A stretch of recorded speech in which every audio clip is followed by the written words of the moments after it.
During the 2016 election cycle, Democrat candidate Andrew Yang brings up UBI, Universal Basic Income. And naturally, many people on the right, myself included, laughed at the notion. But it got me thinking, is this something not that we should do, but that one day we might have to do? And what does that mean for our country and our people?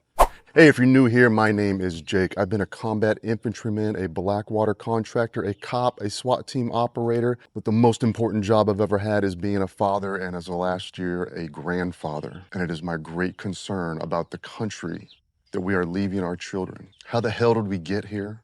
What the hell is happening, and where the hell are we going? UBI in the last couple of years has resurfaced on the talking points, particularly from Elon Musk, where he said that we will have universal high income, not just subsistence living, but high income. Be able to go on cruises with this money, go on trips all over the world, have a nice house, a nice car. Yeah, sounds great. One of the biggest problems is that people need purpose and fulfillment, and a lot of people find that in their jobs. And it seems if we're on some kind of UBI or UHI, if you will, we might all end up like the people on Wall-E, if you're familiar with that. People on welfare have a myriad of problems because of this. That which is not earned is not respected. People like to point to poverty as a reason for crime, but that's only in a few communities. Many impoverished communities do not result to high crime because of poverty. Lack of purpose or fulfillment or culture can lead to, well, let's just say, it's like the old phrase, idle hands are the work of the devil.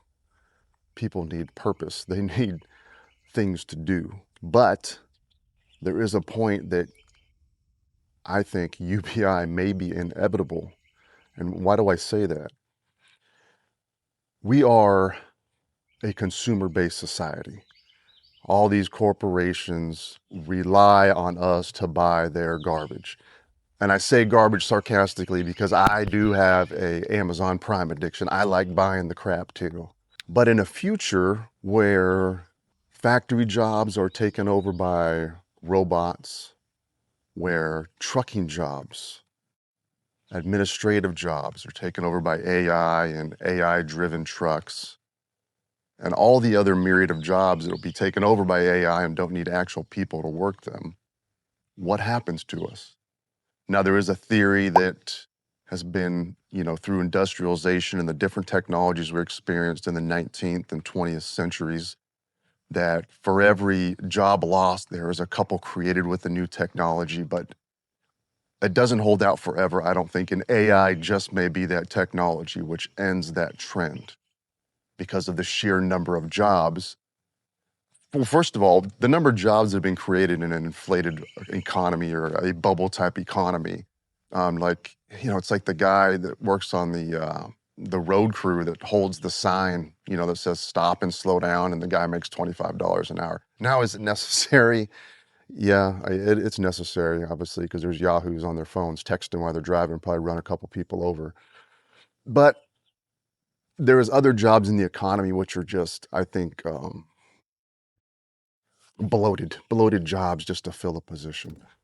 Maybe not necessary. There's a lot of companies that can cut the fat, right, and still probably work more efficiently. So when AI gets fully implemented, it is my belief that a lot of jobs will go away and a lot of people will be out of work, right? So here's the conundrum. If people are out of work and they have no money, they can't buy all this hot garbage that these companies churn out in their factories with their robotics and AI. They need people to buy their garbage so the companies can function. So what happens? The people are going to need to receive some type of money so that they can buy the garbage from the companies. So I think the most likely scenario is that these companies will be taxed at a higher rate, a much higher rate.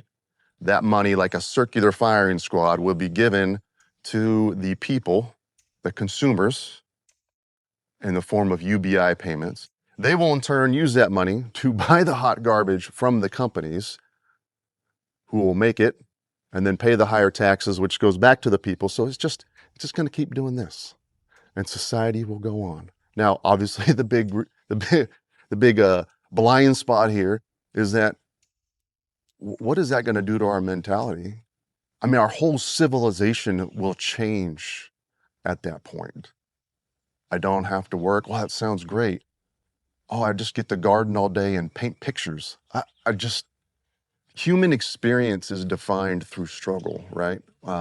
I'm going to talk later about the Mousetopia experiment, but they did this in the 60s and 70s where they made everything perfect, a perfect environment for these mice, and it basically destroyed them, right? Overcoming hardships uh, gives us fulfillment, self actualization. Okay, if everything's perfect, it falls apart. You need a little bit of struggle in your life. That's what it is to be human, I guess. So, let me know in the comments if this makes sense to you. If I'm dead wrong, give me another viewpoint from this, what you think. I'm interested to learn. Like I said, man, I'm a former infantryman. Okay, I mean, we're not quite as bad as our Marine brothers who eat crayons on a regular basis, but we're pretty dang close. So I don't have all the answers. I'm exploring the answers. Together, we're exploring the answers. I throw these ideas out to you. I tell you where I got them, and you tell me where I'm wrong or where I'm right, or maybe add on to what I'm saying. So that's great. That's the discussion, right? All right. Thanks for watching. Check you out next time.